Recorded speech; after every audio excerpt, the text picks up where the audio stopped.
Hello everyone, great to see you. Welcome to Around Sound and to this very special one-off special edition where we talk about Delius and the Mass of Life. We're going to be starting in about 6 or 7 minutes, so I've just popped up, as I always do, to say hello to all of you. Welcome, hope you enjoy tonight's chat. And I just need to run through quite a few sound things tonight because I want to play lots of lovely examples. I also need to check that my piano is working.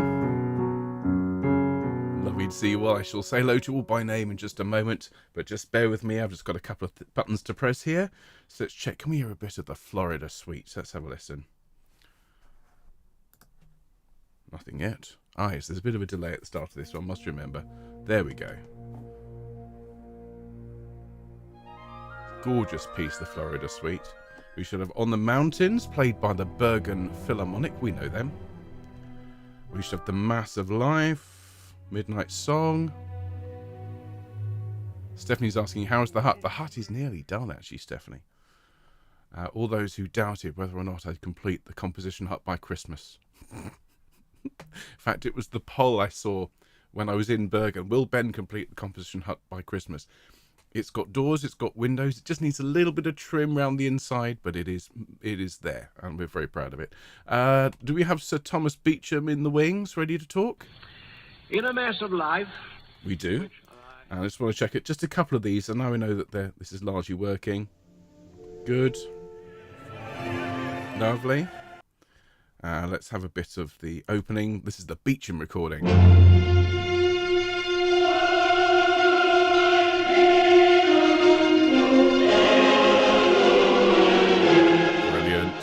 I've managed to pull examples from a wide variety of recordings, not just relying on that brilliant recording by David Hill, but I've got the Beecham recording, I've got the Charles Groves version, the Richard Hickox version. I even found a live version conducted by Sir Malcolm Sargent in English. So we're going to be entertained by the full panoply of Delians this afternoon. I've got my score. Now, this is a particularly interesting score. This is the full score with all the orchestral bits as well. Bit of light reading. So I think we're good to go. Do I have my other books here? I do, I think. We're ready. So let me welcome everyone. There'll be quite a few people watching this talk later on who weren't able to join us live, so a very special hello to anyone who's watching this, whether it's later today, whether it is a week from now, a month, years from now. Hello to all of you, and I hope you enjoy today's talk about Delius and the Mass of Life. Hello to everyone who's watching but isn't in the live chat. Hello to Helene and Bill in California. Before I welcome everyone by name, I'd like to sing Happy Birthday to you, Happy Birthday to you, Happy Birthday dear Carol, Happy birthday to you. And many, many more. And then hello to everyone who's here in the comments. Stephanie asking, will we get sessions live from the chat? I'm not sure the internet's quite good enough out in the garden, bearing in mind that this studio setup here has a wired internet connection to allow me to broadcast in high def. So you see all of the details and features and all the wrinkles around my eyes. Out in the garden, it's not so good. Actually, thinking about it from a purely vanity point of view, actually, maybe I'll start broadcasting from the garden. Anyway, welcome to all of you. Hello, Adrian. Hello, Alison. Hello, Alison. Hello, Andrew. Hello, Mark. Hello, Bridget. Hello, Carol. Hello, Catherine. Hello to Dave and to Jill. Hello, Emma. Hello, Gloria. Hello, Judith. Hello, Judith. Hello, Linda. Hello, Liz. Hello, Marianne. Hello, Morik and Fiona. Hello to Mike. Hello, Paul and Nancy, working hard on their garden, I see. Hello, Stephanie. Hello, Sue Ellen. Hello, Jane. Hello, Ulla. And hello, everyone. I think I saw Vanessa here earlier as well. And I do hope you're all having a good day. How are we all doing? Oh, happy day. Indeed. Now we know Ben is in high definition. Yes. Indeed. So, I do hope everyone's having a good day. All set, says Alison. Marvellous. Now, obviously, Mark and I and the team are so excited because this time next week, we will be in Bergen and we will be just a couple of hours away from hearing the Norwegian premiere of this incredible Delius. Now, those of you who want to watch and watch along, you'll be able to watch, I believe, Friday's stream from the Grieghallen. That will be via the Bergen Philharmonic website and I cannot recommend this highly enough. This has gone from a work that a year ago I'd heard bits of it, to a work that is now very, very much ingrained and very near and dear to my heart. So if this tonight is your first real exposure to this great work, well, I hope it inspires you to listen to it, to tell your friends about it, if you're involved with face-to-face choirs, get them to sing it as well, because this is a work that has been unfairly maligned, largely ignored by choirs globally, and it is very much time for a resurgence in this great piece. Mark is saying we shall email the link for the performance. That's brilliant. I knew there'd be an email. Well, for everyone who's joined us in the last few minutes, there's Evelyn as well. And if there's Emma. Hello, Emma. Lovely to see all of you. I do hope you enjoy it. Hello, Barbara in Malvern. Lovely to see you. And we're just getting ready to start in a minute or so. Hello to Wendy. Hello, all of you. Wonderful. Well, look, whilst we're waiting to start, what I'm going to do, those of you that know my Round Sound sessions, you'll know that I am a former teacher. And one of the things teachers love to do is to challenge their students and say, well, let me just bring this up slightly better. I'm going to ask you some questions at the start of the session, and hopefully by the end you'll be able to answer them. So in probably an hour and 20, maybe an hour and a half's time, just bear with me, I will be showing you the answers for this slide. But which part of the Mass of Life was composed first and when? How did Delius refer to his Floridian home? He had a term for it. Who convinced Julius Delius, that is to say Delius Senior, that his son should be a musician? And finally, which key opens the Mass of Life and which closes it? And this is important. Why? Those are the questions that we will answer, and many, many more as we move through tonight's session.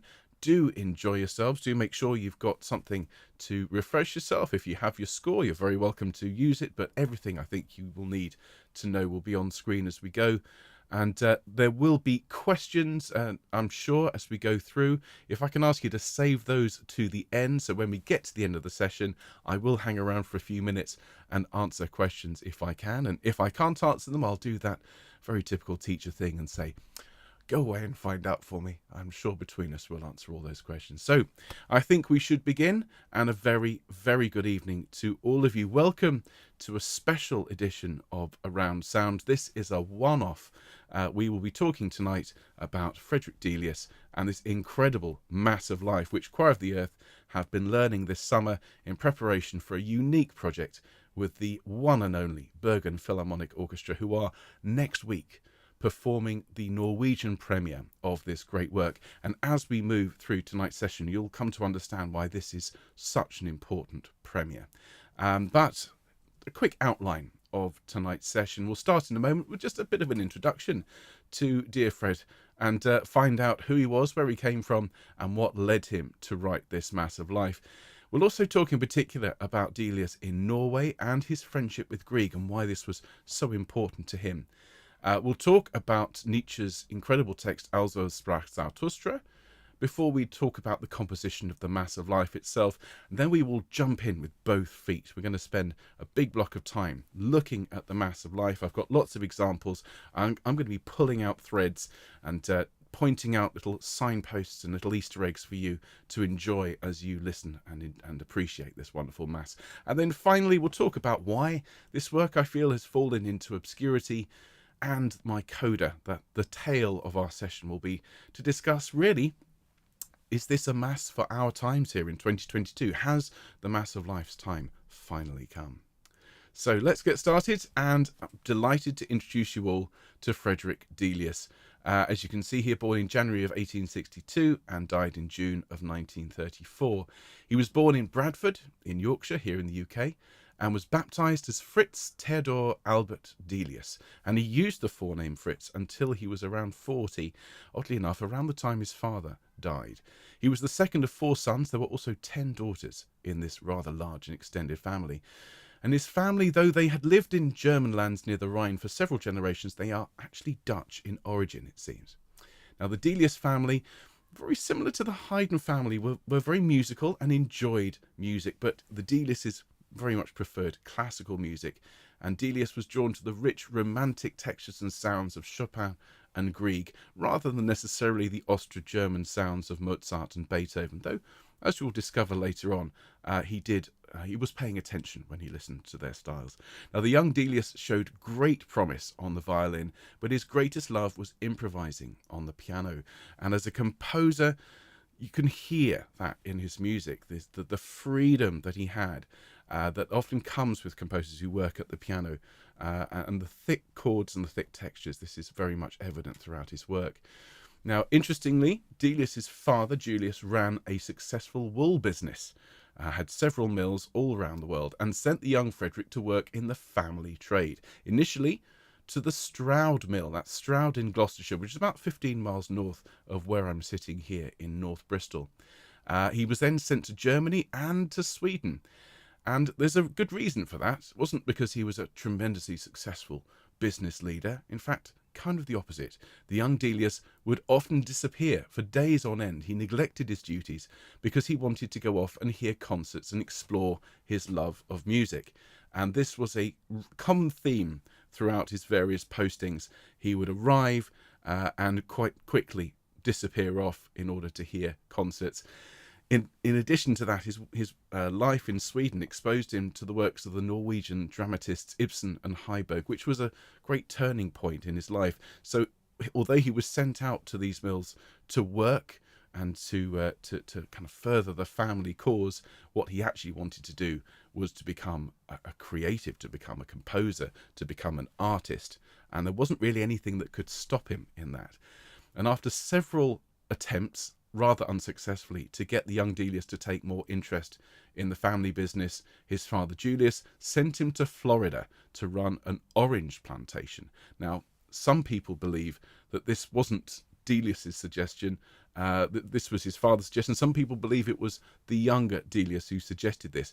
We're not sure, but it was another pivotal moment for the composer.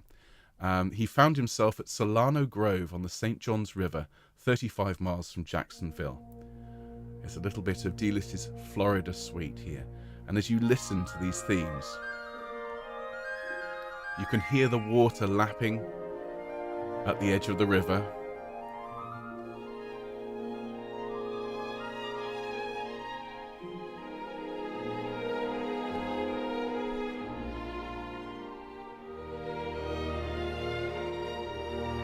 So idyllic, so beautiful. And Delius in Florida found a teacher called Thomas Ward who instructed him in counterpoint and composition. Delius later said that Ward's teaching was the only useful musical instruction he'd ever had. Now, the house at Solano Grove was a comfortable cottage of 4 rooms with plenty of space for guests and was built to be cool in the hot Florida sun, though he referred to it as a shanty. Now, we can see from images of this cottage, which has been restored, it was anything but a shanty. There was plenty of room there for him to entertain friends and family and prominent musicians. And this, of course, allowed him to studiously ignore his duties on the plantation, preferring entirely in character to pursue his musical interests. Now, really vitally and importantly, the musical life of Jacksonville was full of singing.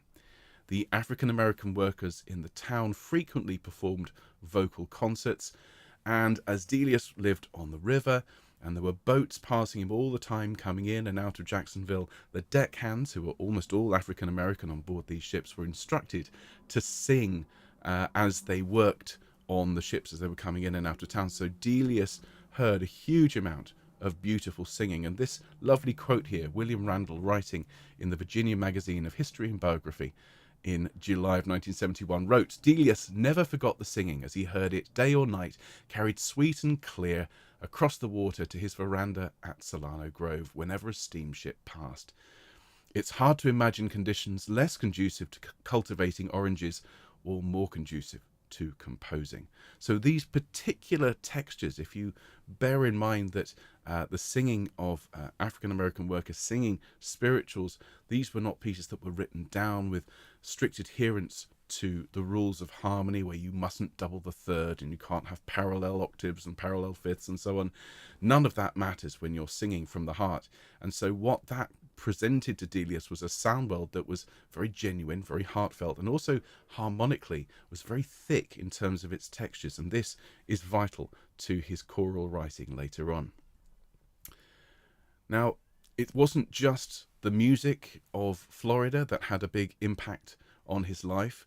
The people there did as well. And in 1990, in the late 1990s, I should say, the violinist Tasmin Little, herself a huge admirer of Delius's music, visited Florida to research the rumors that Delius had fathered a child with an African-American woman called Chloe. Now, Delius left Florida, returned to Europe, married, became a composer, and later returned to sell the plantation. And on returning, discovered that Chloe had had a child. Now, he tried to find her and the child, but never did. And the suggestion is that Chloe feared that Delius was coming back to take the child away from her. And despite his best efforts to find this child, he was never reunited with them.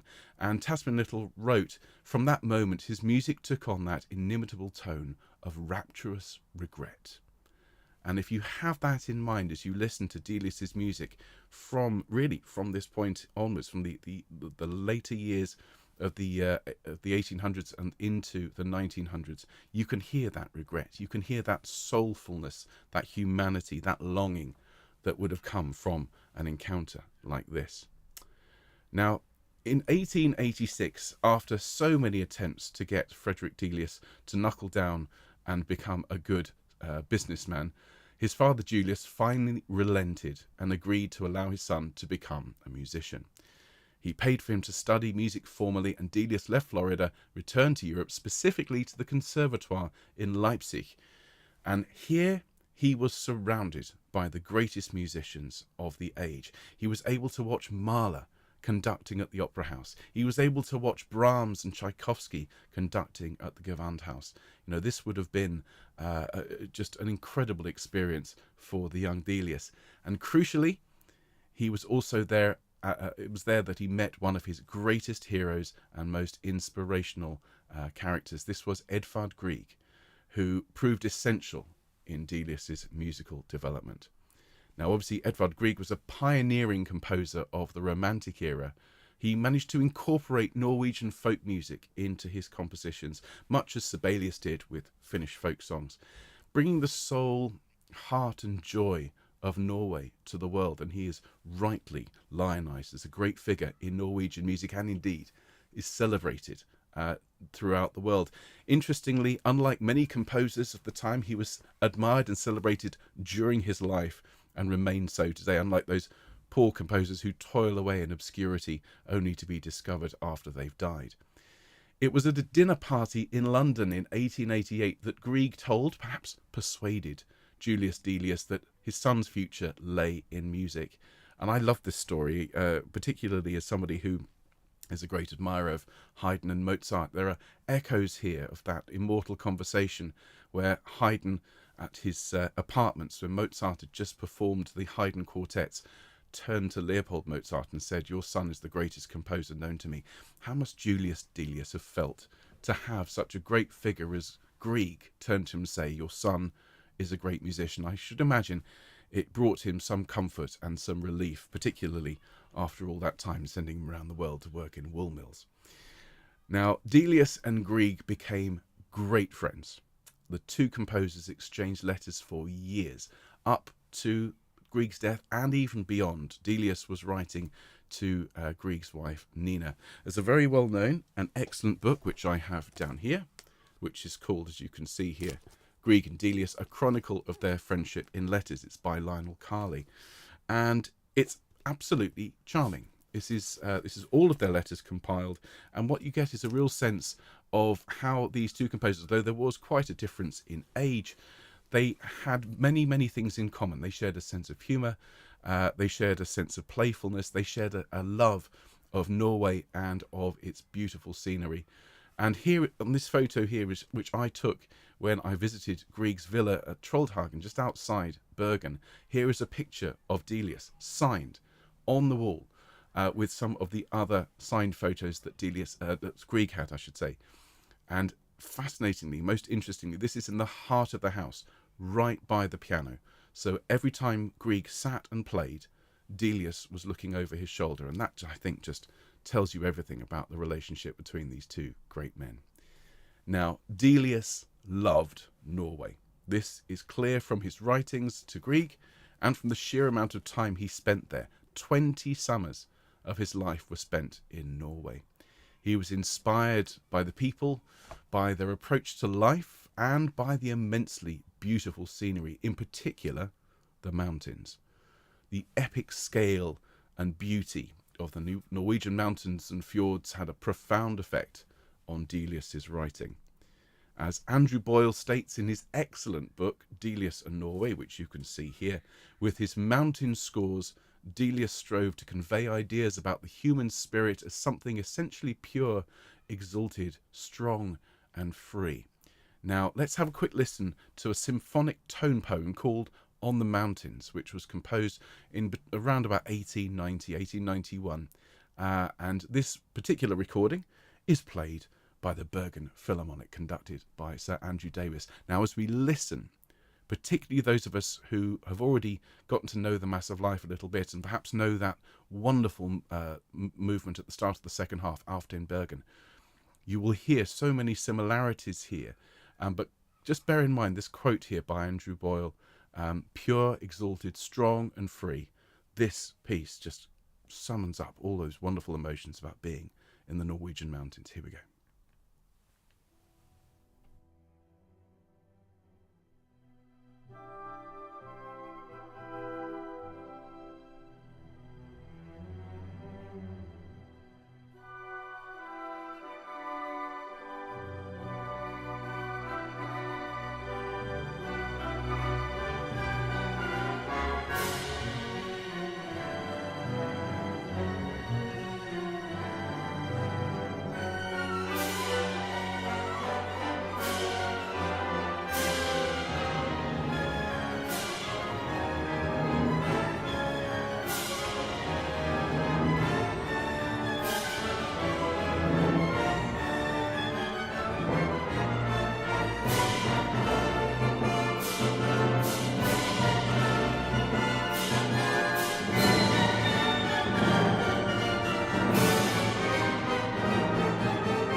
So I'd love to play the whole thing. It's absolutely brilliant. It's only about 15 minutes, well worth your time. That is On the Mountains, and a wonderful performance by the Bergen Philharmonic.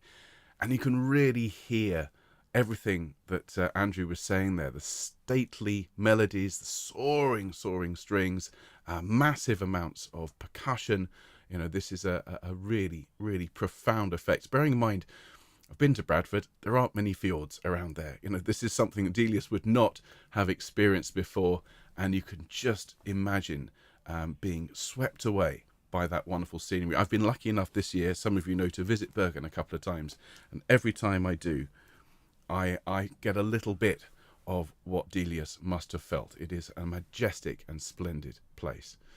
Now, vitally, while he was visiting Norway on one of his many visits, on a particularly wet afternoon, he encountered on the bookshelves of one of his friends a text which was to change his life.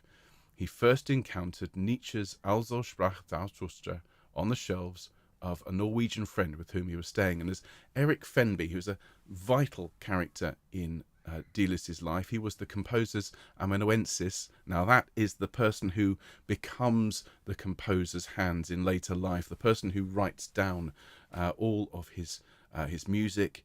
If you think of, it's very loose terms, but you think of Mozart in bed with Salieri writing in the film Amadeus, think of that, but actually as a much wider role, becoming, as I say, the composer's hands when his own fail him. So Erik Fenby wrote, already as a youth, Delius was a pagan. When one wet day he was looking for something to read in the library of a Norwegian friend with whom he was staying, he took down a book, Also sprach Zarathustra. He was ripe for it. That book was the very book he had been seeking all along. Now, I love this idea that Delius was a pagan. And if you bear in mind at this point in history, a lot of people were increasingly agnostic. There was a push towards moving away from organized religion at the end of the 19th century, at the beginning of the 20th. A lot of that really started with The Origin of the Species by Darwin, and the thinking of the time was to try and move away, as I say, from organized religion. And Delius was looking for something, and as it said, was ripe for Zarathustra. Delius was immensely moved by the text, which seemed to confirm his beliefs themselves, as I say, a reflection of the time, increasingly agnostic. This, by the way, is a little bit of the actual midnight tune in Delius's own hand. If you want to buy it, I think it's currently on the Sotheby's auction site. Around £15,000, I think, is the asking price for that one page. So, yeah, I'll let you folks bid on that. Now, the text itself, obviously, is a huge, huge text. Delius selected initially the midnight song, the Mitternachtslied, and wrote this first piece, this wonderful, wonderful tune, which we now know from the end of the Mass of Life as a standalone piece for male chorus and orchestra in 1898. He was so delighted with this tune, he called his wife to come and hear this wonderful piece that he'd written. He was very, very proud of it. And those of us who know the Mass of Life, well, I'm sure we'd agree, it is an absolutely splendid tune. Let's have a little listen and remind ourselves.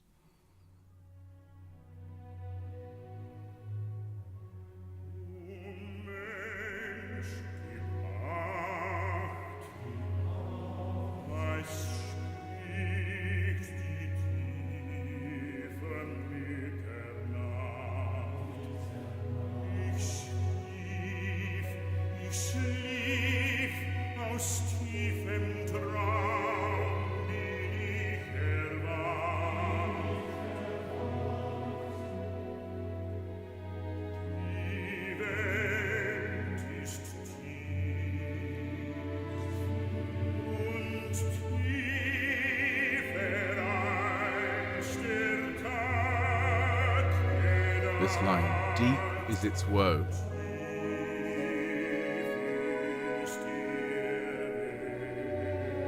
There's that rapturous regret. I'm going to stop it there. We will listen to more of that as we go. You can really see why Delius was proud of that, can't you? What a tune. What immense gravity and gravitas that he's adding to Nietzsche's words. Nietzsche's words are already phenomenal, and Delius has elevated them to a new level. Now, of course, Delius is not the only composer to set these words. Strauss, that's Richard Strauss, set this as well, as did Gustav Mahler, whose Third Symphony also includes the epic text.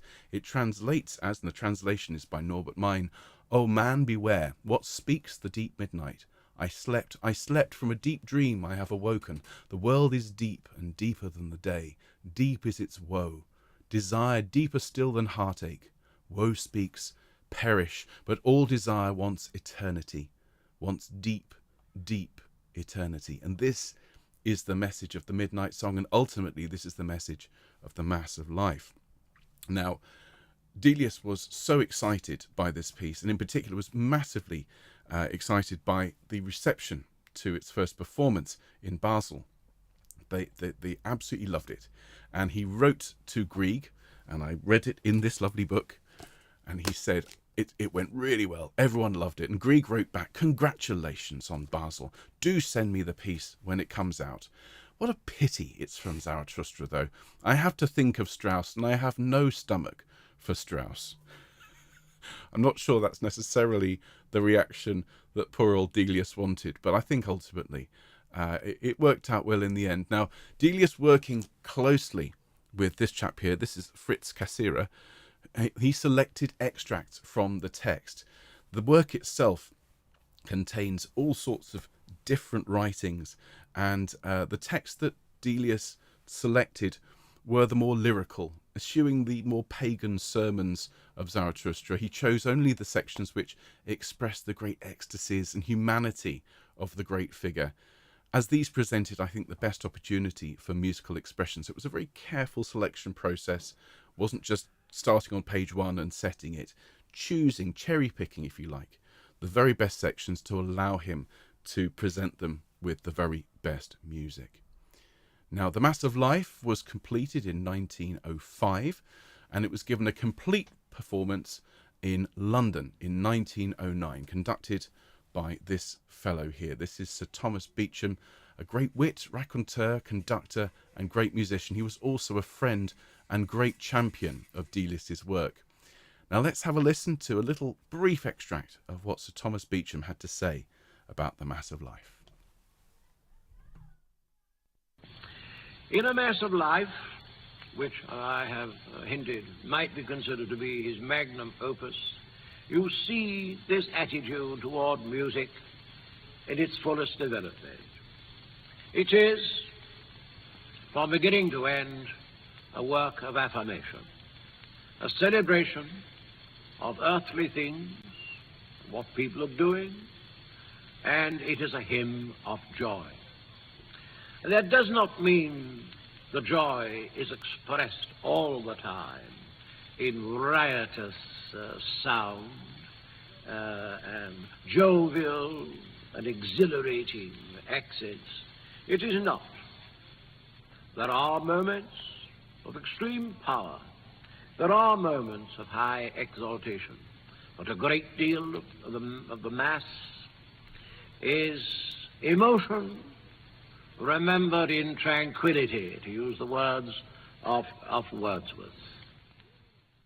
Emotion remembered in tranquility. That's something I'm going to want you to remember as we approach the start of the Mass of Life. And really, there's a wonderful, wonderful 15-minute recording of Sir Thomas Beecham talking and enthusing about the Mass of Life. At one point, he even plays a little section, though he does preface it by saying, "And I am the world's worst pianist." He's far from that, but it's a really fabulous thing to listen to. Mark has just said in the comments, from the Beecham Powders family, indeed.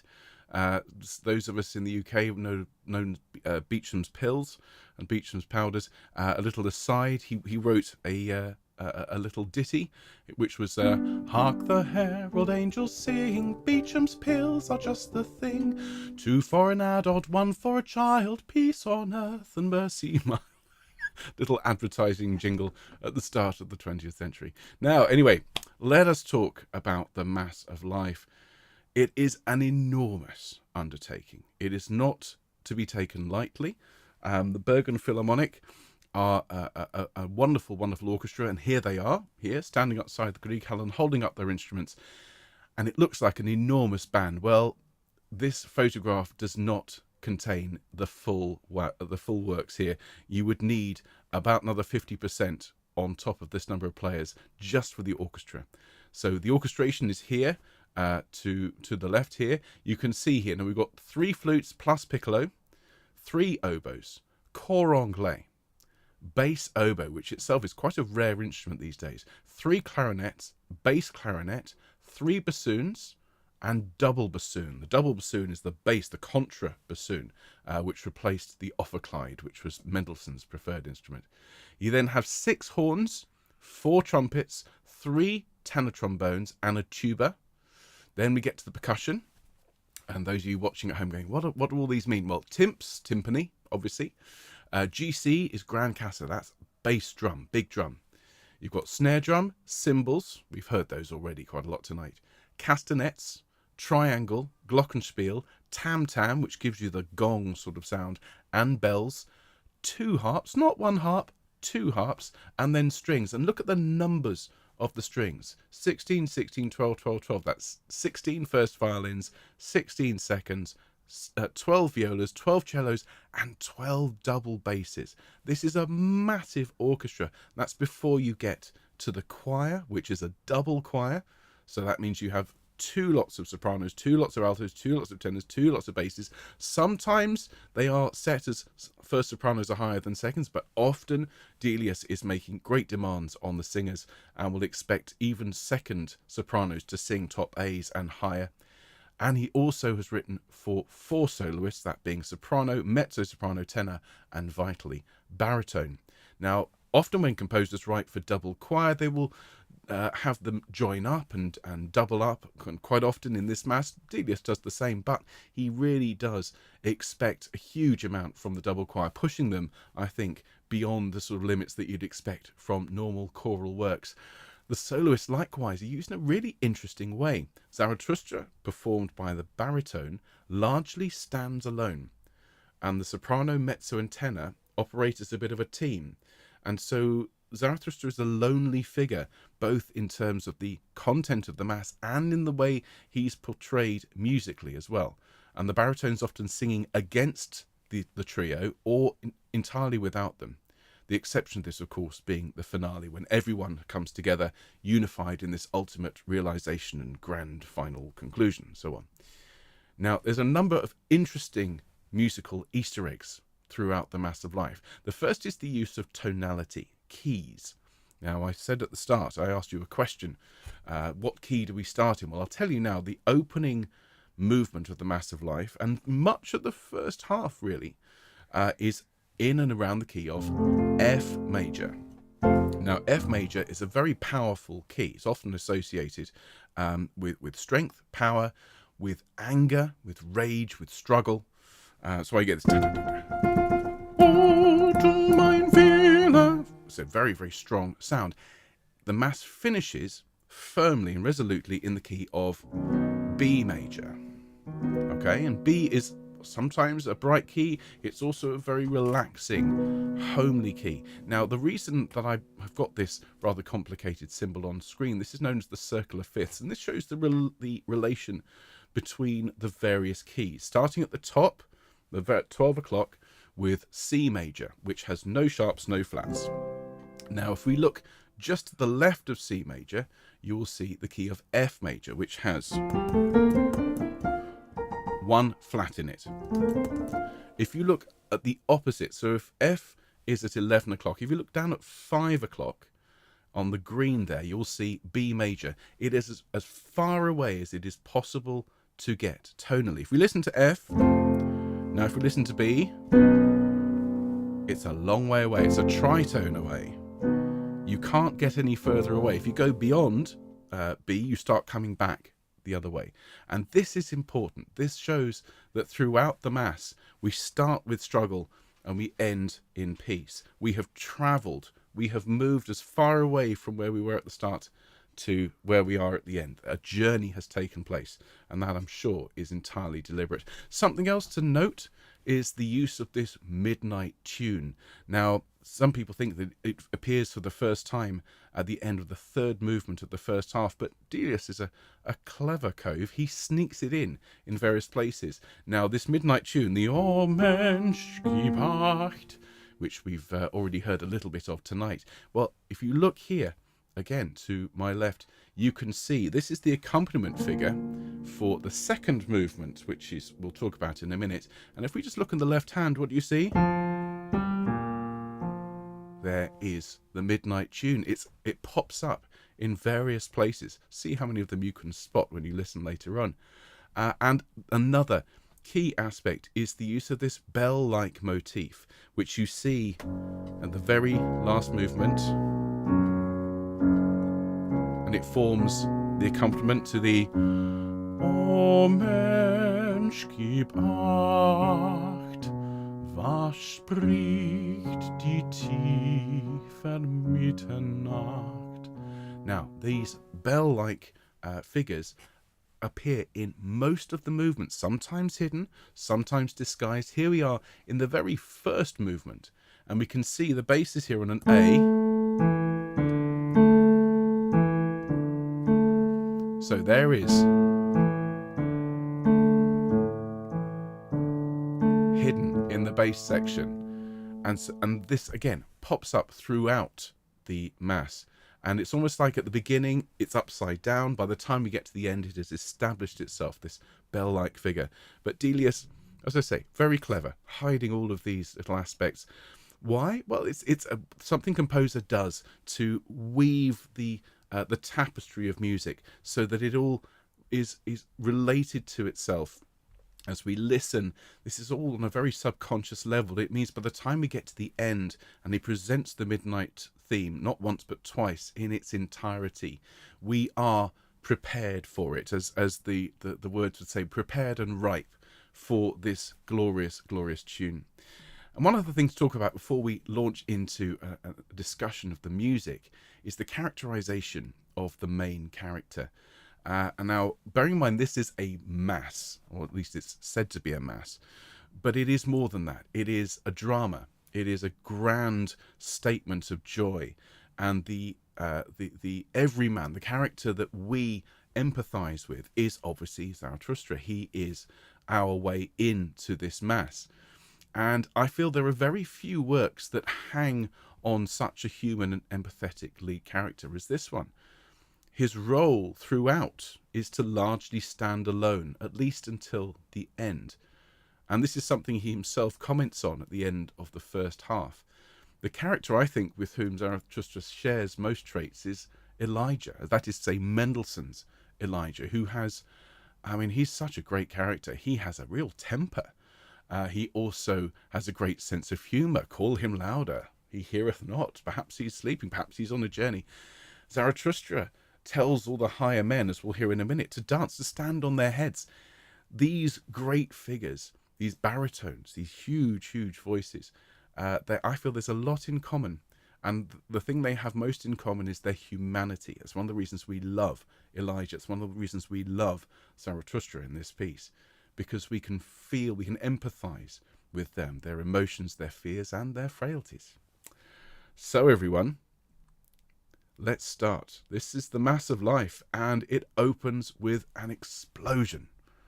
It puts me in mind of one of these immense videos of a coronal mass explosion from the sun, a coronal mass ejection, a huge wall of sound, shimmering, dancing as it fills the ears and the soul with just grandeur and strength and power. The words are reflecting a struggle with the will. Zarathustra is struggling with his will, the ruling compulsion of his existence. We all have a will, something that we feel sometimes pushes us around. He begs that his soul may soon overcome all the small and petty aspects of life, so that he will be able to face whatever his life demands in his prime.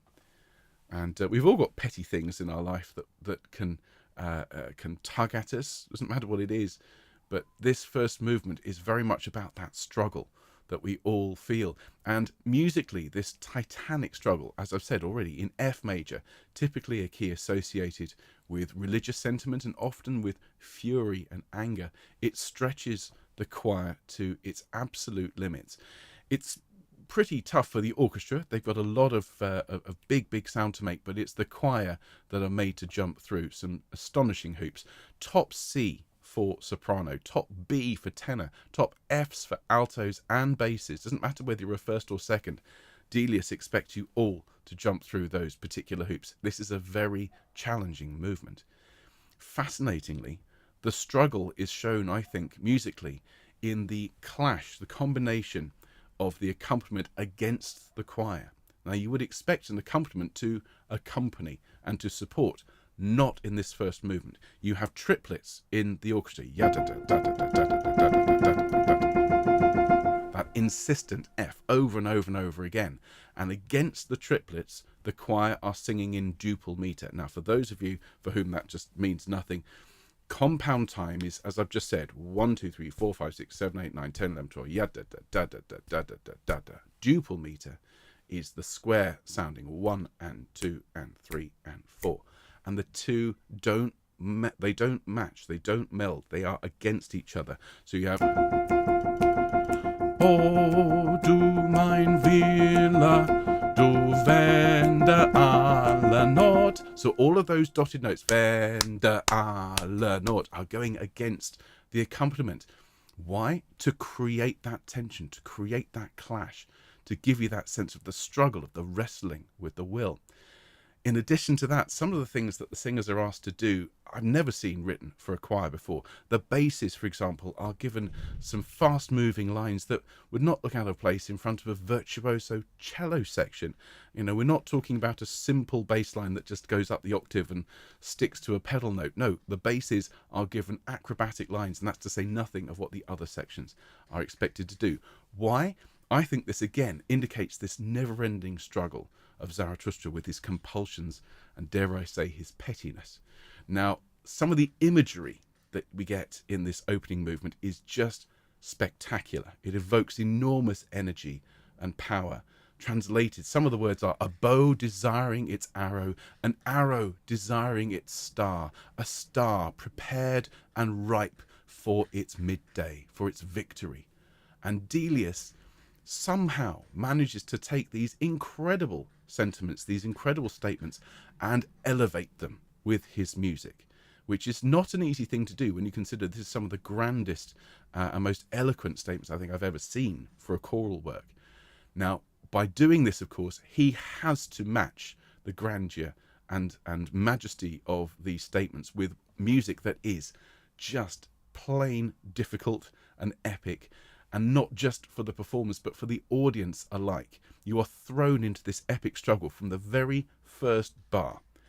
There's no overture, there's no gentle easing in, there's no sort of introduction. Think about Elijah, there's an introduction, then there's an overture, and then you get a big wall of sound. Here you are straight in, and if this mass of life can be compared to a mountain, which I think it can, this is the equivalent of starting with a vertical cliff face. No gentle foothills here. You must climb. And if you make it through this first movement as a performer, as an audience member, you are then rewarded with some of the most lush and verdant music that Delius ever wrote. Now, let's have a little listen, bearing in mind, as I say, coronal mass ejection. This recording, which you're going to hear a bit of, this is Sir Thomas Beecham's recording from the middle of the 20th century. Obviously the recording technology was not great, but it still sounds superb. Here we go, everyone.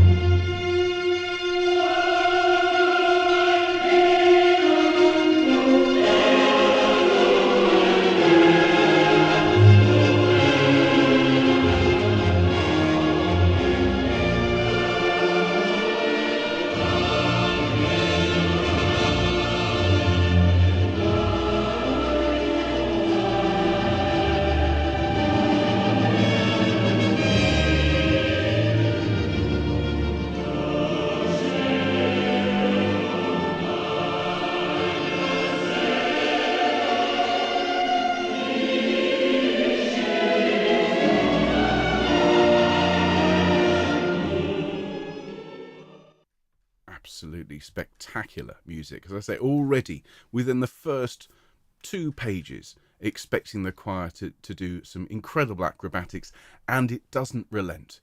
The first movement is, I think, without doubt, the hardest thing in the entire mass for the choir and for the audience. Just a little aside, I personally believe one of the reasons why this work perhaps is not performed as frequently as it should be is because people, we're all human, we all have a tendency to go, right, well, let's listen to this work, page 1, and the first thing you hear is that. Well, you're going to think, right, I think we'll do Messiah again this year, perhaps.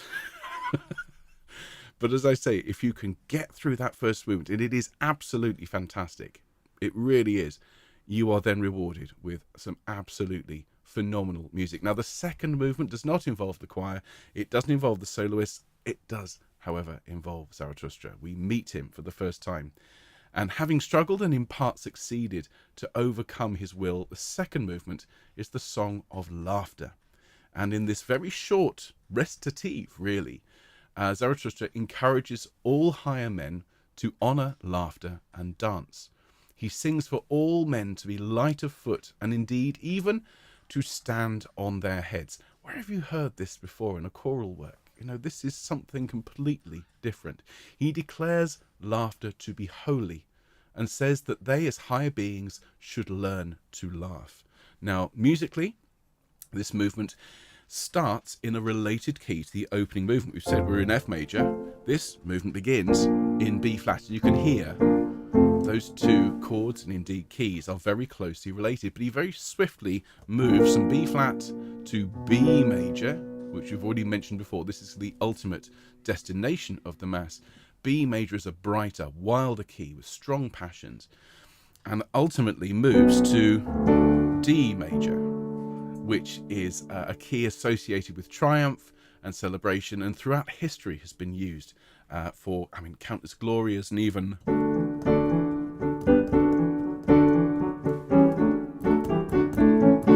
hallelujahs.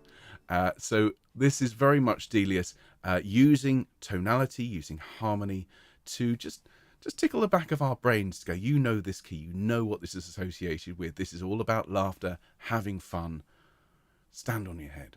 And one of the things I love about this is that Delius brings his immense gift for orchestration to bear by using triple woodwinds, so big, thick, heavy woodwind sounds, which themselves are often associated with more jovial textures and jovial sounds, and heavy brass, which is slightly comedic, which all backs up Zarathustra's message. And this final flourish, which you can see here on screen, this ya-da-da-da-da-da-dum, when you hear it in just a moment, just think of the entire orchestra laughing with Zarathustra. Have a listen. Here we go.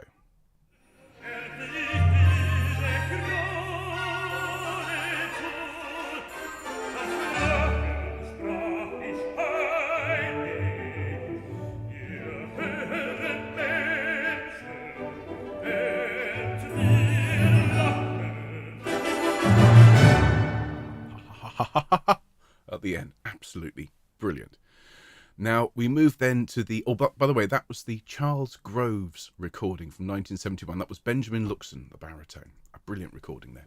Now the third movement of the Mass begins in compound time. Now earlier we had that first movement with that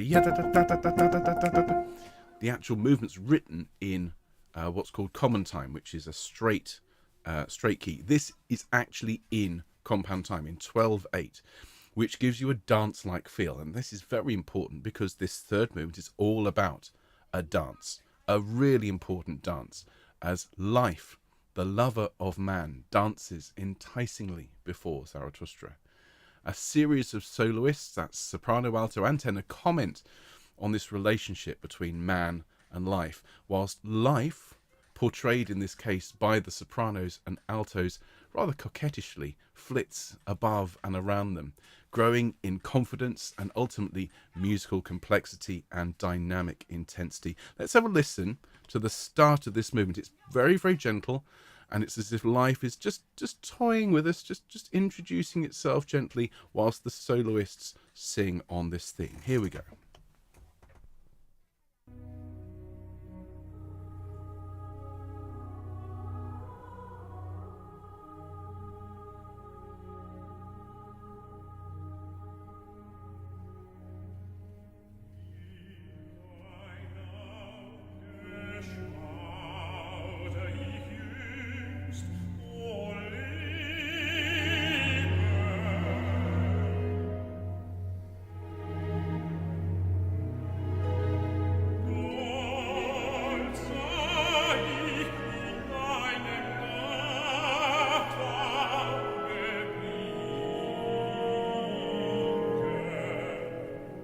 Choir again,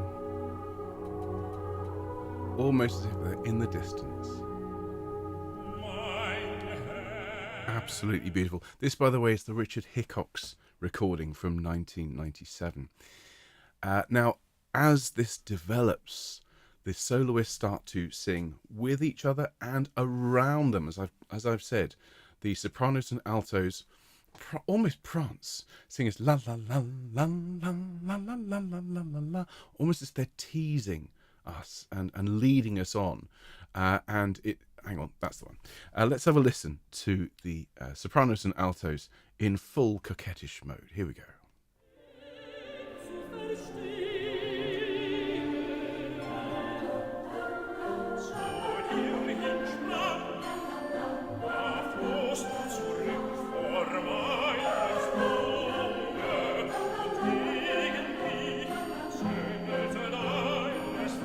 And you hear how they're weaving in and out.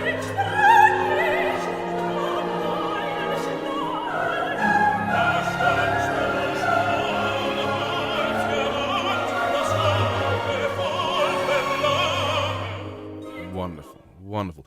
And of course, by having the sopranos and altos singing a straightforward la sound, we're still able to focus on the characters singing, on the soloists, but it's as if the characters, that life itself is sort of jumping and dancing in front of us and trying to distract us and pull us away. It's really very, very cleverly done, and it builds from there. We move from them singing in unison, which is how they started, to two-part harmony, and then into what's called counterpoint, which is where one part will sing while the other one holds a note, and then vice versa. So we get a bit more interplay. It becomes more and more intense until you get to this fast section. Now, what we end up with here is something that's fast and furious and really, really vibrant. This is what's known as a fugue. And those of you that have been to my round sounds, or you know your classical music, know that a fugue is a musical conversation. Very complicated, very difficult to write, very much pioneered by the Baroque composers, in particular Johann Sebastian Bach, and then championed by composers such as Mozart, particularly Haydn, and then Mendelssohn, who brought Bach back to the public arena. And so this is where I said earlier on that Delius was very much drawn to Chopin and Grieg, and he very much was, but he was clearly paying attention in Leipzig when he was studying the great German masters, because here he writes a fantastic, fast, fun fugue. This is a dance. And at various points, life asks, it says, I am the hunter. Will you be my hound, or will you be my antelope? That is to say, will you go with me by my side, or will you be hunted by me? And it's hugely fun, really quite demanding, again, for the choir.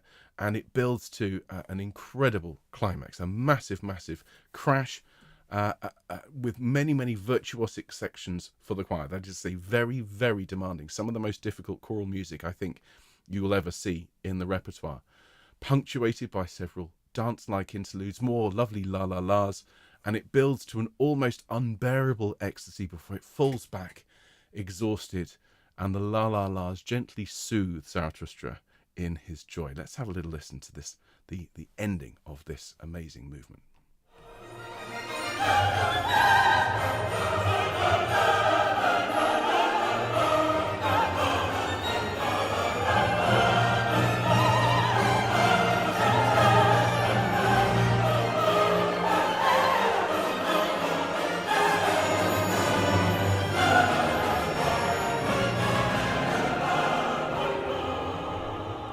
Falling back exhausted. A little bit more la-la-las.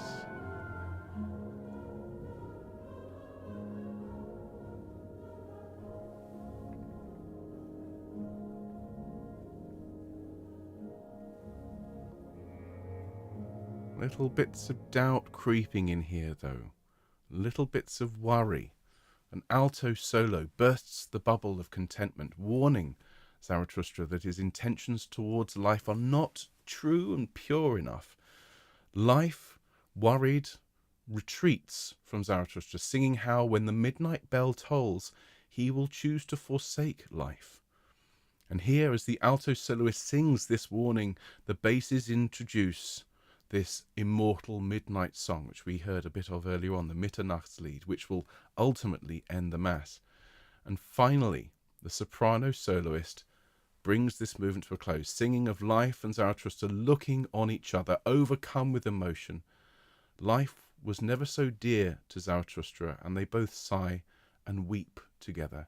They end on the most beautiful B major chord with the ninth, which is both sweet and sad. Let's have a listen.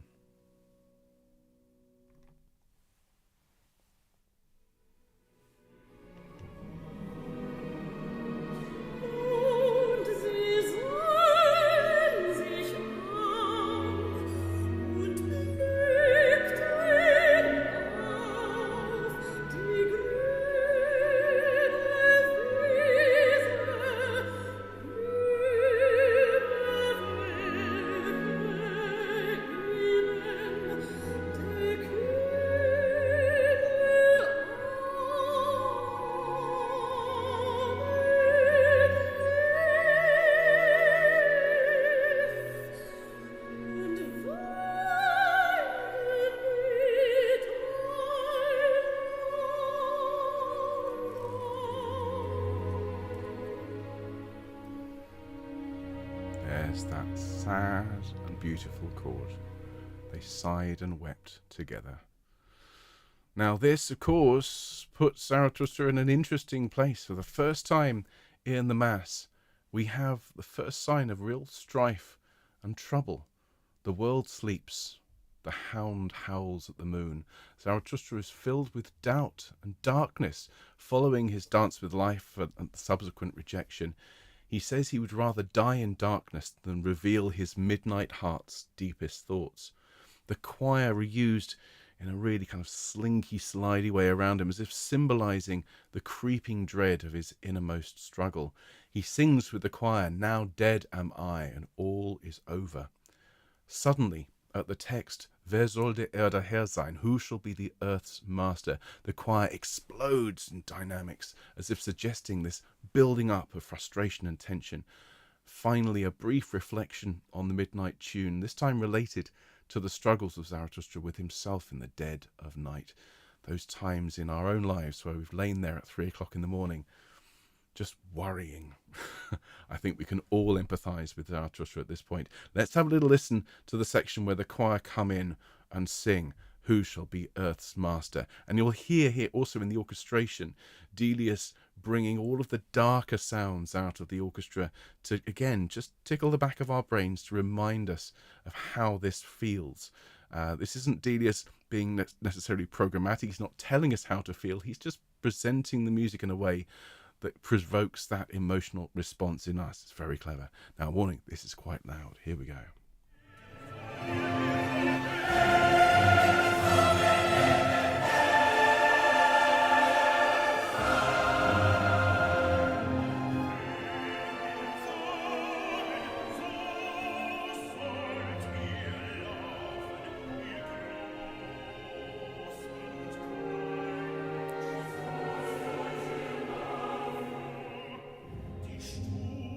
Isn't that darkness?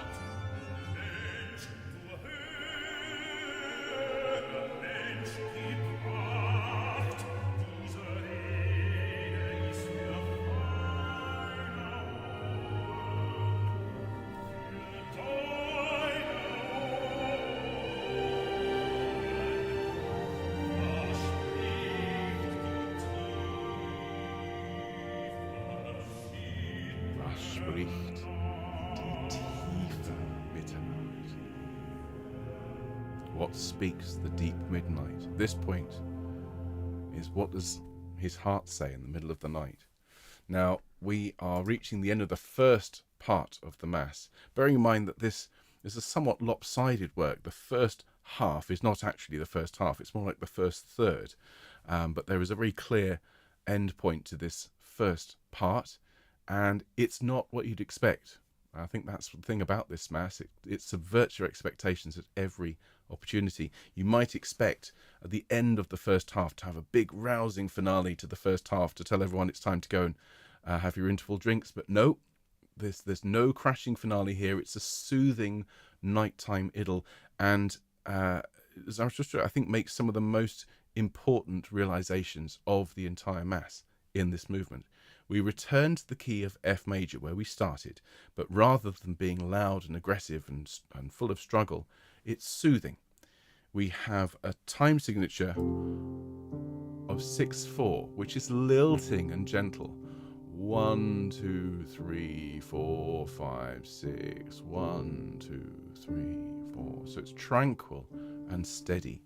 Zarathustra sings, "Night is here, Nacht ist es. Now speak louder all the wells and fountains, and also my soul is a springing fountain. Across the hills and forests float the songs of love and of lovers." The choir is used to very gently at the beginning to interject in between the song of Zarathustra and his stirring soul. He sings in growing frustration of his unrequited and unfulfilled love. Is this of life from earlier on? And the deep longing for love lives within him. Now the choir interject with increasingly intense chords, as if caught in the throes of passion themselves. These build to an almost painfully intense clash between the parts there before the choir sings, "This desire speaks the language of love." It's a very, very emotive and somewhat erotic movement. Zarathustra then resigns himself to his fate at a moment of great harmonic change, going from F major to that related key of B. He realizes he is light, though he wishes he could be of the night to love and be loved. In his nature, he is a light bringer, an inspirational figure, a great figure. And with that comes solitude, comes the inevitable solitude. He cannot find love because he is this great figure. And the choir softly and tenderly sing to him at this point, O Einsamkeit, O solitude of all givers, O silence of all radiant ones. Musically, it's almost as if the choir is putting their arm round him and soothing him. And the songs of lovers mixed with the sounds of the springs and fountains and softly soothe Zarathustra and the audience to a very gentle closing of the first part. Let's listen to a little bit of this. Now, this is a live performance conducted by Sir Malcolm Sargent, and it's in English. It's the only example tonight in English. Let's have a listen to this.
So he's come at this point to the midpoint of his life. It's actually where the performances tend to break for an interval.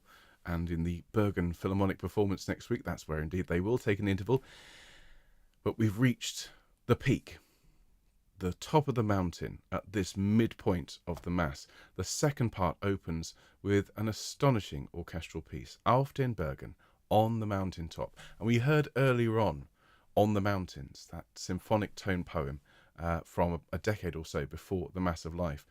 But this scene is, it represents Zarathustra at the peak of his life, both physically, spiritually.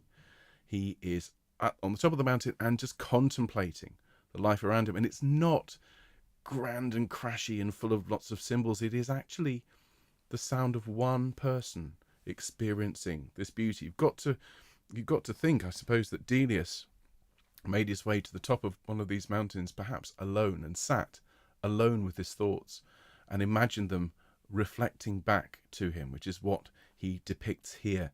So let's have a little bit of this wonderful, wonderful Auf den Bergen. This is the David Hill recording.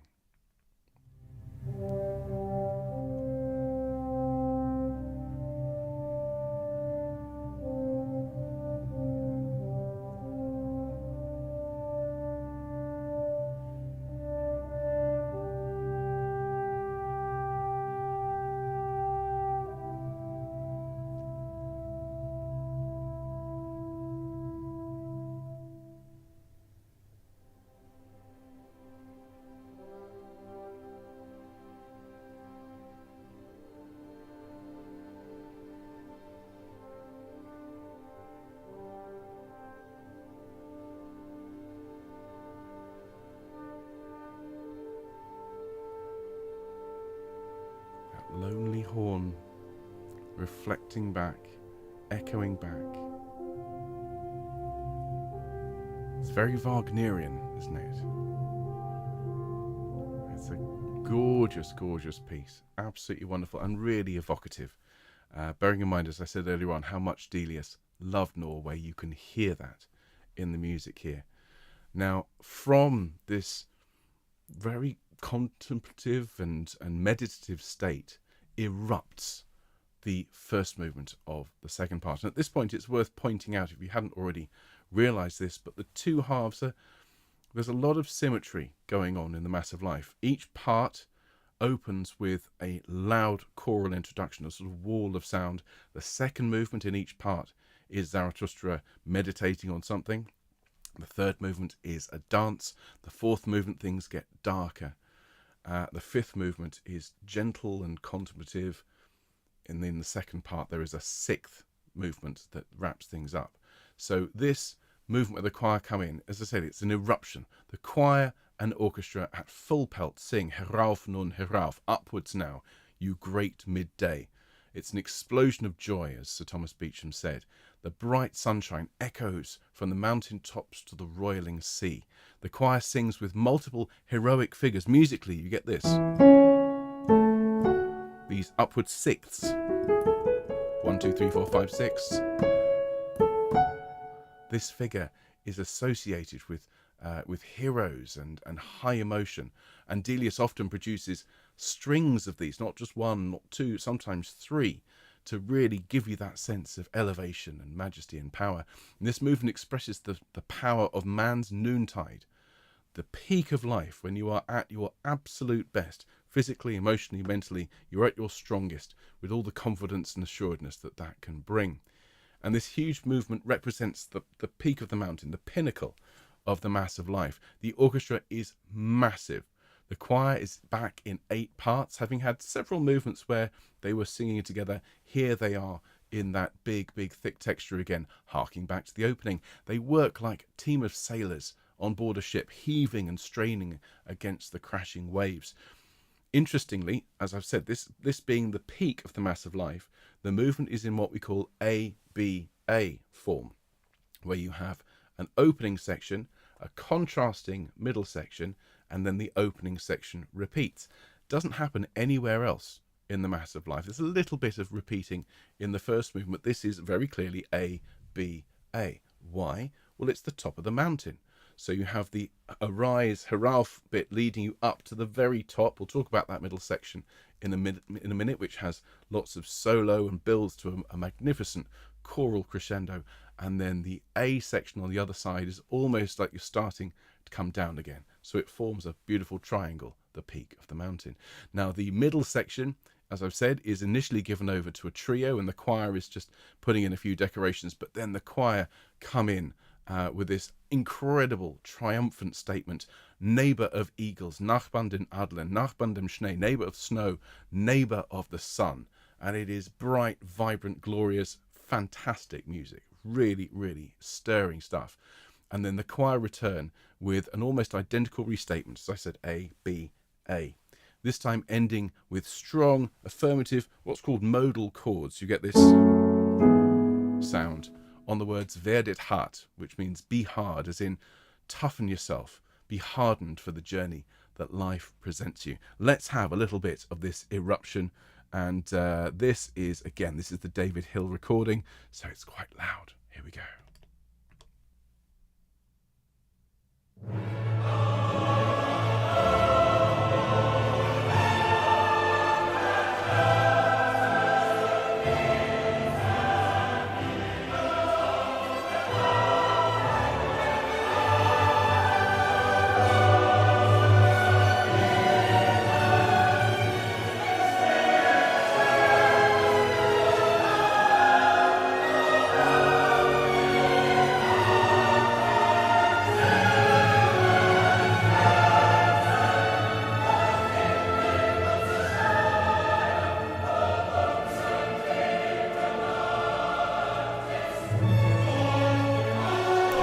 Heroic intervals.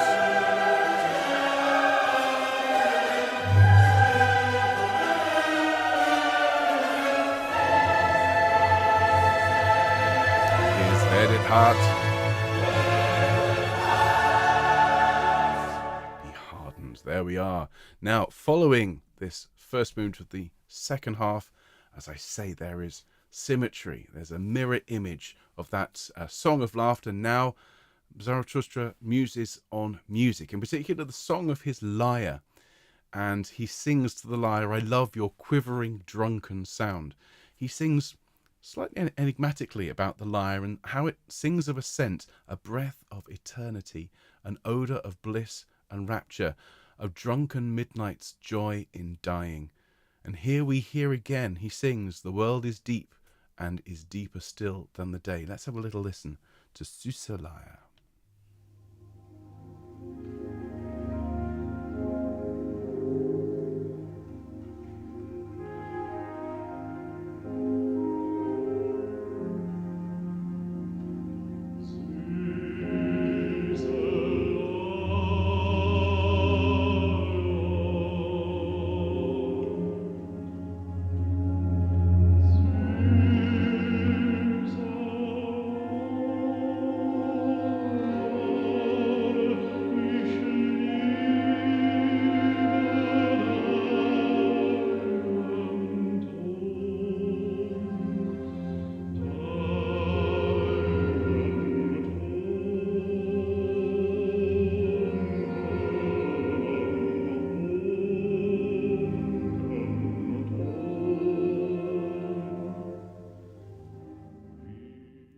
Absolutely lovely music. That again was the Beecham recording.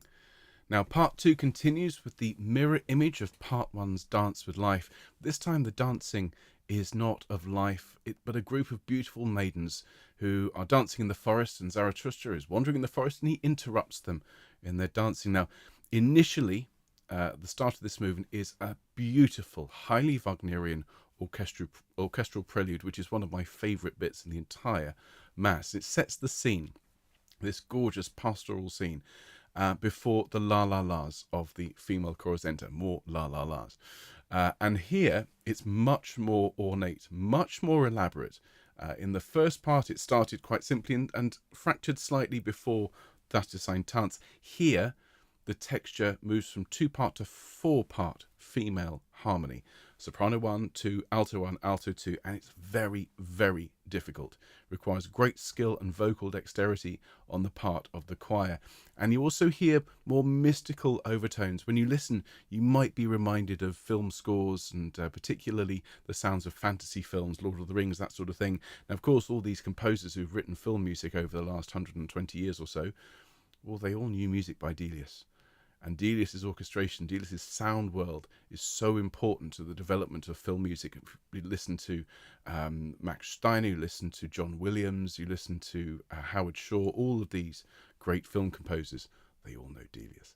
Now, as Zarathustra approaches, the girls scatter, as you would, but he reassures them he's not there to tell them off or to be angry with them, and so they resume their dancing. The music, again, very demanding, taking the sopranos right up to the top of their register.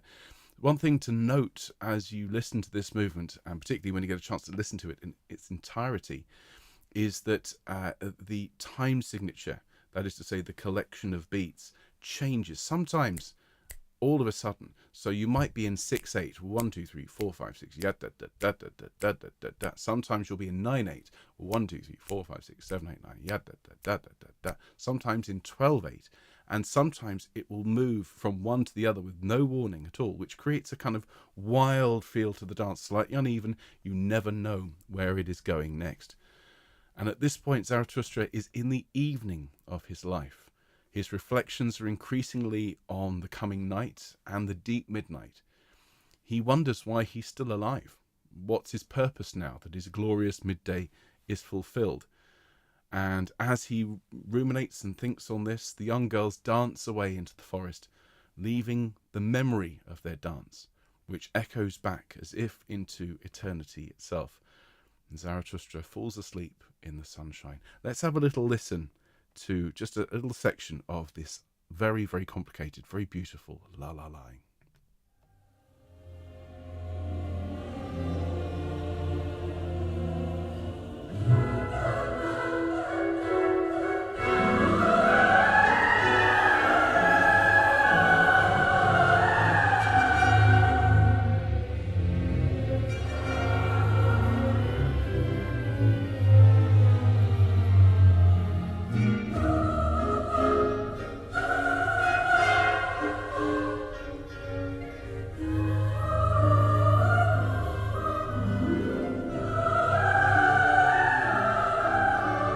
fantasy film soundtrack there, I think.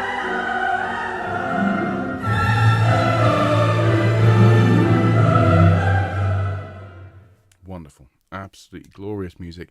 As I say, just a little aside, when I was in Bergen the other week working with the choir on this piece, the tenors and basses sat in the room with an overwhelming feeling of relief that they weren't having to do these particular acrobatic moves. It's a wonderful, wonderful moment. It really is. Now, as we move to the fourth movement, here, well, this is an analog, really. This is a contrast to the first half. There is some darkness here, but actually it's much more about solitude. It's much more about a pastoral scene. Zarathustra now relishes solitude. He's reached that point in his life where he's actually quite happy on his own. He's genuinely happy. The movement opens with a combination of oboe, cor anglais, that is to say the English horn, the slightly broader sounding relative to the oboe, and the bassoon, which take on the role of shepherd's pipes and lull Zarathustra, who is asleep under a tree. The words of the choir sings, midday sleeps on the meadows, heißer Mittag schläft auf den Fluren. A delicate breeze blows. The choir sings a gentle, quiet, descending line, which reflects the dozing Zarathustra. Let's have a listen to this.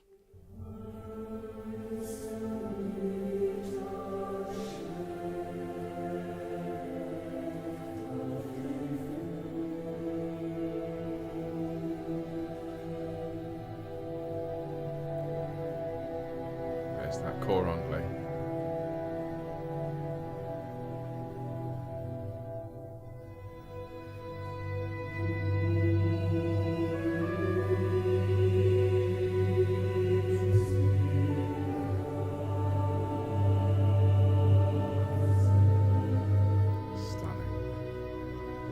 The tenor soloist sings of a dancing breeze. The breeze stirs the heather, and the strings play a tremolo figure to indicate the stirring. And although Delius is not particularly programmatic, that is to say, writing music that tells a definite story, here he is. And you hear the choir singing these beautiful rising sixth figures again, this time rather than heroically. They sing O Glück, O Bliss. And this is something that they come back to later on. Zarathustra stirs and is deeply moved by this beautiful scene, and he sings of his heart breaking, beholding such beauty. The choir, in some of the louder interjections of the entire section, sing very loud, crunchy chords to the word zerbrich, zerbrich, to symbolize this heartbreak. The soprano, mezzo, and tenor, working as a team, kind of against Zarathustra, comment on his slumber, with the choir singing of fortune and that God is laughing at his sleep. The mezzo-soprano tries to wake him up and says, Auf du Schläfer, du Mittagsschläfer, wake up, sleeper, you midday sleeper. But he rebukes her, singing, wake me not, the world is perfect, a golden round ball. We are so long awake, why not take the time to sleep and be happy? I'm with you on that, Zarathustra. As someone who hasn't had a lie-in for a while, I can completely get behind that. Now here follows the most sublime and relaxed choral section in the entire Mass. This is very unusual. It's slow and almost a cappella. If you think about it so far, the choir have been always accompanied. Here the choir come to the fore with a very simple bass line played by bassoon, bit of cello support, and the choir sings repeatedly, O Glück, O Bliss. They sing it again and again and again. The chords descend with some beautiful what's called tension and release, where you get a crunchy chord which then relaxes into a consonant chord and then crunches again and relaxes, so that by the time you get to the bottom of this sound as it descends, you are in complete relaxation with the choir. And they finish with Der alte Mittagsschlaf, the old midday sleeps. This, of course, being Zarathustra. And I think this movement represents the deepest contentment and joy in life, falling asleep under a tree in the sun. Let's have a little listen. Here's the O Glück chords.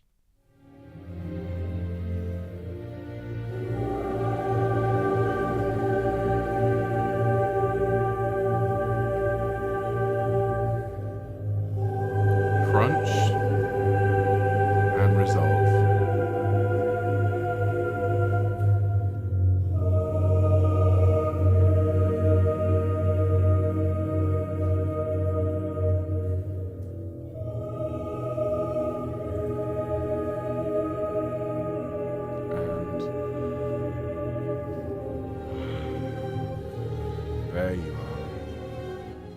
arrived at sheer bliss.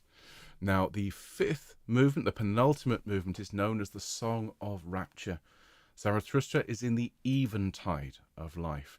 He sings with a hint of regret about the loss of his youth. Dahin, dahin, O Jugend, there, O youth, O midday, O afternoon. It's as if he can see his whole life and how it has passed so quickly. Now comes evening and midnight. How she sighs, how she gasps, how she laughs, how she wheezes, this midnight, this drunken poetess. Here the music is much more solemn as Zarathustra comes to terms with the end of his life. The choir sings with a feel of a chorale, that is to say, think of a hymn, think of the music of Bach and Brahms. This gives a more religious, more a stricter feel to this section, I think reflecting the deep feeling that Zarathustra has. The choir leads Zarathustra through the journey of midnight's grief. The text says, she became overwake, she chews her woe up again. In dreams, the old midnight, if woe is deep already, then desire is deeper still than heartache.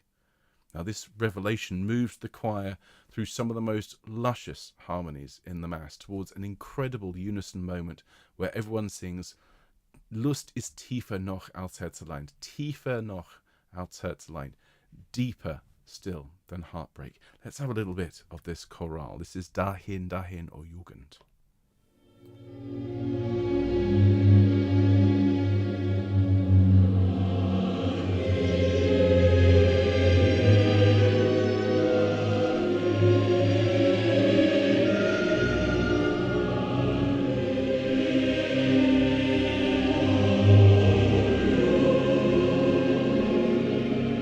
Really hear that chorale texture.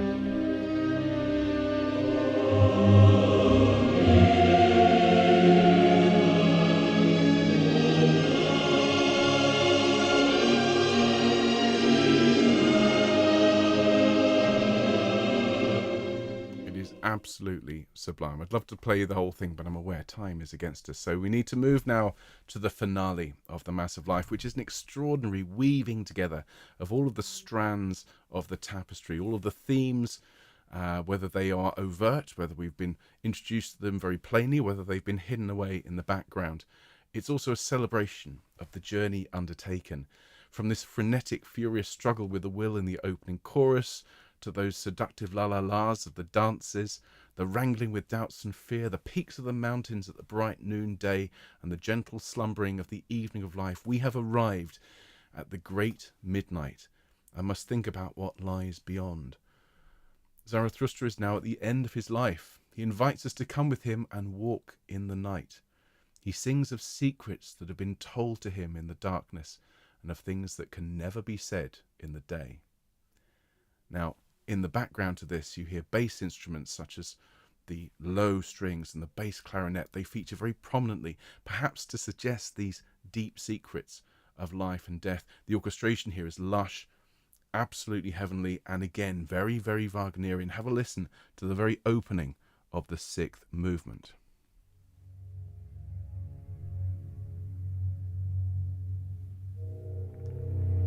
Listen to the weight of this.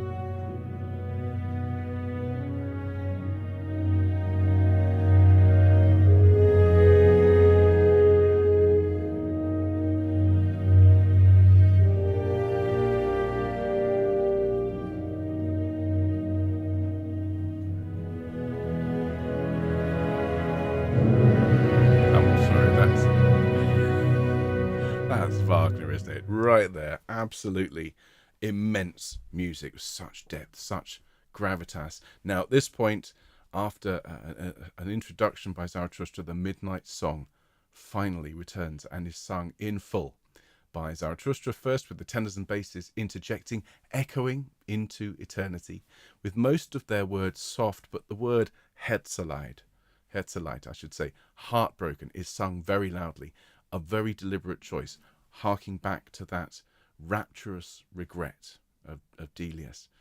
The tenors and basses then take over the midnight song with the sopranos and altos echoing. Now, I think we need to listen to it. Here is the midnight song sung by the tenors and basses with the sopranos and altos putting in their roar. Here we go.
Radiant chord, Ewigkeit, eternity.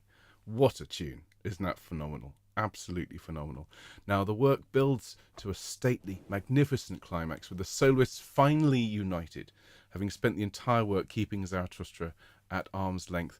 The choir are used initially as punctuation in the final section, with the soloists sing on a theme of joy and grief, coming to the ultimate conclusion that what desire wants is eternity. Deep, deep eternity. And this essential message coalesces around this vast, solid chords of B major. Again, a world away from that F major tonality at the start. The last word, Ewigkeit, is effectively played 3 times. The first time at full volume by the full orchestra, with the soloists, a massive choir, and you hear all the percussion going, you hear the triangle, you hear the tam-tam, you hear everything. The second time, the choir sing it, again, quietly. But is it B major? Because what we've actually got is a G-sharp minor chord with a B in the bass. And there's an F-sharp in there as well, but it could be both, which to me suggests a little bit of bittersweetness. It could be a B major chord with a 6th. It could also be a G sharp minor chord in its inversion. Which is it? Don't know. That's one of the lovely things about this soft echo of the huge Ewigkeit. And then the third time we hear it, it's not sung at all. It's just one straightforward B major chord. And I just had in mind, as I taught this and heard this, this is like the camera pulling back from the earth and disappearing off into eternity as this chord echoes into the universe. So let's just listen to the very ending of the Mass of Life.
orchestra.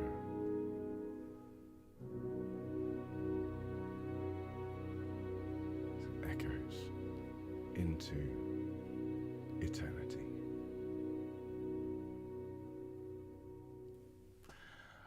Well, that, ladies and gentlemen, is The Mass of Life, an extraordinary work. And if you'll just allow me just a couple more minutes to wrap things up. In a recent conversation I had with the great Roderick Williams, who will be taking the role of Zarathustra in the Bergen Philharmonic's performance next week, I heard him say this is the kind of piece that only comes along once or twice in one's career. And he had to ask why. How often, for example, has Roderick Williams sung Messiah or Elijah? You know, some musicians make a career out of occupying one role and doing it again and again. So why is The Mass of Life so infrequently performed, even now in 2022? Well, obviously, we have to address the associations of Nietzsche's text with Nazism and the rise of the Third Reich. But it's very clear, with even a slight cursory glance, that it's unfair to blame Nietzsche for that. His works were taken very much out of context, largely it seems through the machinations of his rather deluded sister. If we look at the actual text itself, there's a huge amount it can teach us. So surely, I think today, if you will consider any real connection between this piece and the Third Reich, and if there is, it's just unfortunate timing. I think we should all grasp the opportunity to enjoy this work as widely as possible. The reaction to The Mass of Life over the last 115 years has been a real mixture. Those who haven't heard of it before, those who have heard of it, but sort of apologetically, and that I've heard of it, but I don't know it, or I've heard bits of it, but I've never sung it, and then those who know it, who absolutely adore it. It's devotion, almost obsession. Those people who know this piece of music will have said to me over the last few months as we've got to know it, it's my favourite piece of all time. It's absolutely amazing. It's one of those rare pieces in the choral repertoire, a work written in the grand choral orchestral style, but it's one that is unapologetically humanist. As was written by Hans Heim in the Delius Society newsletter in 2008, there have been many requiems. It's a nice change to have a piece written for the living. And it is indeed unusual and very welcome to have a piece in the repertoire that deals with such human traits as laughter, temptation, anger, even a wrestling with one's petty nature. And in looking at the history of the Mass of Life, well, one theme emerges. Has its time come at last? One could say in 2022, with the world in many ways more connected than ever before and more concerned with the actions of humanity than we've ever been before, The Mass of Life is a work that speaks to us all. It's a work that encourages the individual to face up to their will, to put aside their pettiness and small things, to become the person that they were truly meant to be. And this is a message we don't often face up to in our modern times. We are facing the consequences of centuries of misuse and mistreatment of our planet, and yet our TVs and cinema screens are full of Marvel superheroes who fly in to save us all so we don't have to lift a finger. But the message of The Mass of Life is that there is a vital message for all of us. Life is short. Put aside your small, petty wants and strive for the greater desire. Sing, laugh, stand on your head, dance, find love, stand in the great midday and be glorious. Live a simple life of pleasures and leave behind love and wisdom. And Delius's genius lies in how he presents this essential message. At once, his musical stylings are both familiar, they remind us of these great film scores we've all grown up enjoying, with a few elements of programmaticism to just tie us in with the themes, but mostly it is the emotion behind the music, the emotion behind the message that Delius heightens and highlights. He doesn't use tropes, he doesn't use lumpy musical metaphors. His gift for beauty and that rapturous longing, that rapturous regret, elevates Nietzsche's words to a height that's so powerful it is at first overwhelming. But just like climbing a mountain, the journey is ultimately both achievable and an achievement. So, ladies and gentlemen, I would like to thank you so much for coming to tonight's lecture. It has been an epic journey through this epic piece. I do hope you've enjoyed it. Those of you who are singing the Mass of Life with Choir of the Earth, I hope it's opened your eyes to this fabulous piece. Anyone watching from the Bergen Philharmonic Choir, I just want to wish you all the best for your incredible journey starting next week. It's actually going to be the journey of many days as you sing it live and then record it for posterity with the great Sir Mark Elder wielding his baton and the great Roderick Williams singing for you. Now, I can't wait to hear it live, and those of you who follow me on Twitter and follow Choir of the Earth will be able to see plenty of material from that, and our journey is not yet at an end, except it kind of is. I have to answer some questions for you, and here are your answers. Which part of the Mass was composed first and when? Well, the Midnight Song was composed in 1897. How did Delius refer to that Floridian home of his? Well, he rather cheekily called it a shanty. It was not a shanty, it was actually a rather nice dwelling. Who convinced Julius Delius that his son had a future in music? Well, that was, of course, the great Edvard Grieg, and it was over a rather nice dinner. And which key opens the Mass and which closes it? Well, F major starts it off, B major closes it. Why is that important? Because they are at polar opposite ends of the tonal scale from each other. This shows the vast distance, the vast journey from the beginning to the end and everything in between. So everyone, thank you again for being here. I'm going to just hang around for a couple of minutes in case you have any other questions. Lots of people have had to disappear already to go off to choir rehearsals. If you're one of those people and you come back and watched it later on, well, thank you for coming back. Thank you for watching this broadcast. I do hope all of your endeavours have gone well this evening. How are people doing? Wonderful. Let's pop the chat back on screen. Thank you very much for your lovely comments, everyone. Very kind of you. Oh, that's great. Could that be Norb on the Mountain? I think it probably is, actually, Alison. I really do. You're very welcome. Thank you, Lizzie. That's lovely of you. Thank you, Catherine. Flowers. Oh, fabulous. Oh, you're very welcome. Thank you so much, Alison. Thank you, Barbara. Thank you, Mark. Oh, thank you, Maggie. Very kind of you. Wonderful. Barbara's going to be away for 2 weeks and have lots and lots to catch up on. Well, that's the joy of Choir of the Earth. You can catch up whenever you like. It's going to be great fun. Thank you, Dave and Jill. Jill, have a good birthday. Your birthday is tomorrow. Have a good birthday tomorrow, Jill. Fabulous. Thank you, Soraya. I hope you enjoy it. Thank you, Evelyn. Fabulous. How long did it take you to put the presentation together? I started it before I went off on my anniversary trip last week. It's probably about 4 days. It's a lot.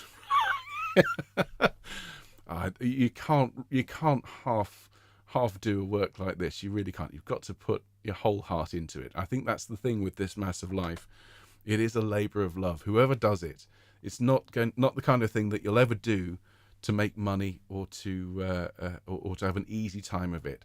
But it's worth doing, and I've loved putting this presentation together. The hard part was what I had to leave out.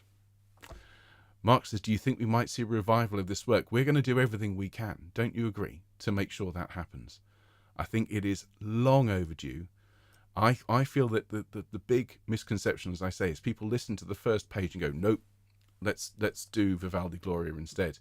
And I really do believe that Choir of the Earth have produced some resources that are going to help our world look at this work differently, with our updated scores, with the one voice louder parts. No one has ever had those before. The way we're going to record all of this, even this lecture, I hope, will help people in years to come understand the Mass. And if as with all music, if you can unlock the meaning behind it, if you can connect it to the way people feel, it's no longer scary, it's no longer indomitable, it is actually very accessible. And something David Hill said to us in the conversation we had with him, Mark, wasn't it, is it's all very singable. You've just got to take it one piece at a time, and you will get through it. And I think more choirs need to do this. I shall certainly be looking to program it with a choir here in Bristol as soon as I can find one that will do it. Thank you so much, Christine. Thank you so much, Ruth. That's really kind of you. Emma has tweeted me a lovely moon photo of the blue planet. Oh, that's lovely. Thank you so much, Carol, and happy birthday to you. Thank you so much, Andrew. Thank you very much indeed, everyone. So many resources. Well, that's the joy of it, isn't it? This is the 21st century way of learning a choral work. It's not just going and singing in a church hall with a dusty score. It's everything that we can put together to make it an experience like climbing a mountain. Well, folks, I'm going to sign off and I will see you again very soon. Obviously, Choir of the Earth, we're all getting ready for the new season with the launch of Acapella Wonders 3. And Mark and myself will be heading to Bergen next week, and we'll be tweeting out and making all sorts of footage. Do make sure you watch that live stream from the Grieghallen there in Bergen. That'll be Friday next week. And it's just been building to this for weeks and weeks and months.